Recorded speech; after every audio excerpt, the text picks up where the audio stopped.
this message is slowly and surely changing my life. Listen, I know that it's a temptation for women of my age, middle-aged, to think, do I have a purpose anymore? I have no purpose. I'm purposeless. But that's a lie. Our brains can do a number on us if we aren't rooted in what we know is true and what we know is a lie. The God that made us isn't surprised by the second half of our lives. He's not going, oh, what do I do with her now? Ugh.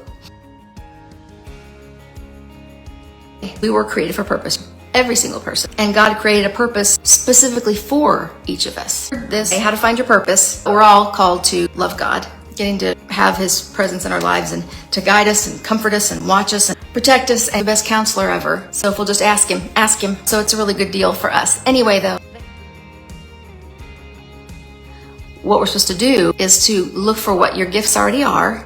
He has given us the gifts that we can make a profit from, creating value for other people. To look for how you can serve other people. I know that sounds like, okay, really? But it'll be something that comes easy to you and gives you fulfillment and isn't a slog to make yourself do, because God has gifted us to do it. Then our fulfillment is only going to come from using the gifts God gave us to help other people. Just remember how heavy it feels when you are thinking about just yourself. Look for and be engaged in finding what that is, making money with it, if that's what we're supposed to do. Not everyone's supposed to be earning money, but most people are. So looking for that. And then you're not thinking about yourself. You're thinking, what do I do for them, for somebody, to create something for somebody? I mean, it's going to be 1,000 different things for people because we all have a different purpose. Like if you're a mechanic, you're creating value for people. You're fixing their cars. God has given you a gift for, an interest in mechanics and things, and you like to fix cars. You're doing your purpose. Well, the Proverbs 31 woman, she's busy with her hands, sells the things she makes. Verse 16, she considers a field and buys it.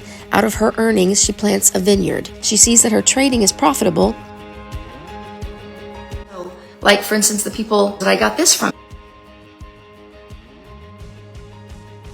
It's a gift for him to be teaching, and he's teaching us things, and he's making money. And that's great. That's like a win-win, right? That's how God created it. And when we can earn profit off of it, even better. Those things can go hand in hand. We're created to help other people.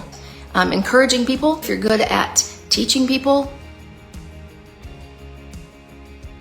God didn't create us to live our lives alone, even introverts. And you're talking to someone who stays home all the time alone. So I'm not saying be social, but we are supposed to connect with people. It's how we get our joy. You can't help anybody if you have no connection with anybody. Talk to God about it. Talk to God about it. I can't say it enough times. Ask Him, what am I supposed to do, Lord? And He'll tell you. A mindset that helps is gratefulness. If you're not grateful, you're forgetting that everything is a gift. Like when we open our eyes and we can see.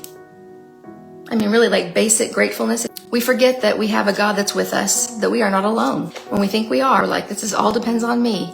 That's where anxiety comes from. But thinking about other people and asking God what to do, realizing I am not alone. This does not all depend on me. It depends on God. He's supposed to be doing this stuff. I have to ask Him.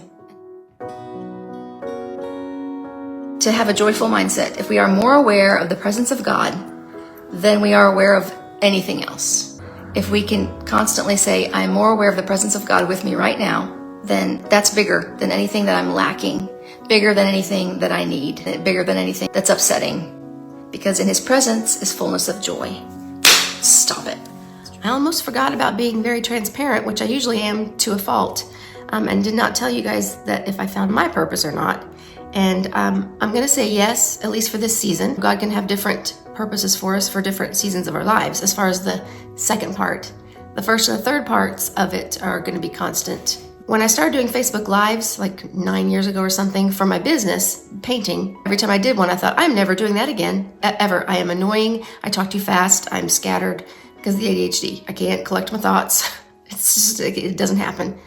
And so I thought I'm never doing it. But very often I want you to know that the gift that you've been given, that God gave you for a purpose, is what the enemy will try to twist and make you think you should never do that thing again. So after I did the first several lives, God things would usually leak out, which I'm not apologizing for because that's the stuff that matters.